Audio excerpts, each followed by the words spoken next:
Metro రైలు నుంచి L&T out అయిపోతా ఉన్నది. వెళ్ళిపోతానంటే ప్రభుత్వమే తీసుకునే యోచన. 6,000 కోట్లు ఇస్తే గుడ్ బై చెప్తానంటూ ఎల్ఎన్టీ లేఖ రాసింది. మెట్రో 2వ దశకు ఎల్ఎన్టీ సహకారం లేకపోవడంపై సర్కారు అసంతృప్తి.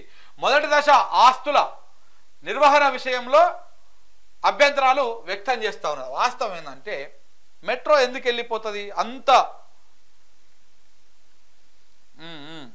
అంత అద్భుతమైనటువంటి సంస్థ ఎల్ఎన్టీ అనేటువంటి చిన్న సంస్థ కాదు, ఆషామాషి సంస్థ కాదు. ఈ ఎల్ఎన్టీ అనేది ఎందుకు వెళ్ళిపోతా ఉన్నది? ఎల్ఎన్టీ ఒకరికి లంచాలు ఇవ్వదు. ఎల్ఎన్టీ కరప్షన్కి అంత ఈజీగా పాల్పడదు. ఇప్పుడు మన ముడుపులకు సంబంధించినటువంటి వ్యవహారం ఒకటి నడుస్తూ ఉంది రాష్ట్రంలో. ఇప్పుడు మెట్రో ఇంకొక ఫేజ్ కూడా రెడీ అవుతా ఉన్నది. మరి దానికోసం ముడుపులు అడిగిర్రా? ఏమైనా సంచులు నింపమని చెప్పిర్రా? ఆ సంచులు నింపమంటే మీరు నింపం సంచులని వాళ్ళు చెప్పిర్రా? అందుకోసమే ఆ ఎల్ఎన్టీ మీద ప్రెషర్ పెరిగిందా? ఈ పెంట అంతా మాకెందుకురా, అటు మేడిగడ్డ దగ్గర అట్లనే చేస్తున్నారు, ఇక్కడ అట్లనే చేస్తున్నారు, అసలు వద్దే వద్దని చెప్పేసి వెళ్ళిపోదామని చెప్పేసి ఎల్ఎన్టీ డిసైడ్ చేసుకుందాం. ఎల్ఎన్టీ ఉట్టిన ఎందుకు వెళ్ళిపోతుంది? దేనికి వెళ్ళిపోతుంది?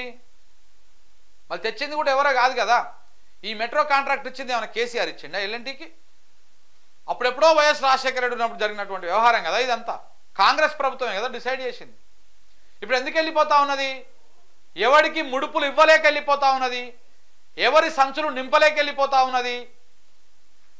ఎక్కడో ఏదో జరిగింది. దీని మీద ఈ వార్తను బట్టి చూస్తేనే అర్థమవుతున్నది. మెట్రో రైలు నుంచి ఎల్ఎన్టీ అవుట్. వెళ్ళిపోతానంటే ప్రభుత్వమే తీసుకునే యోచన. వెళ్ళిపోతానంటే కాదు, వెళ్ళగొడతా ఉన్నారు దాన్ని బ్లాక్మెయిల్ చేస్తున్నది మాట వాస్తవం. ఇక్కడ అర్థమవుతున్నది. ఎన్ని కోట్ల రూపాయల ముడుపులు అడిగిర్రు, ఎవరు అడిగిర్రు, వాటిని ఎందుకు అడిగిర్రు, ఇవన్నీ తేలాలి. ఈ ఎల్ఎన్టీ వ్యవహారం మొత్తంలో వాళ్ళు రాసిన లేఖ మీద అసలు సిబిఐ ఎంక్వైరీ వ్యవహారం అంతా తేలాలి. ఈ ఎల్ఎన్టీ ఎందుకు వెళ్ళిపోతున్నది, దేనికి వెళ్ళిపోతున్నది, కారణం ఏంటిది, ఎవరేమో అడిగిర్రు, వీళ్ళు ఎందుకు లేఖలు రాస్తున్నారు, ప్రభుత్వం ఎందుకు స్పందిస్తలేదు, ఇవన్నీ కూడా చాలా తేలుతుంది. మీరు చూడండి, పెద్ద పెద్ద వెంచర్లు అవన్నీ కూడా రాత్రికి రాత్రే ముడుపులు మారిపోతాయి, సంచులు మారిపోతాయి, తెల్లారగానే గప్చుప్ అయిపోతారు.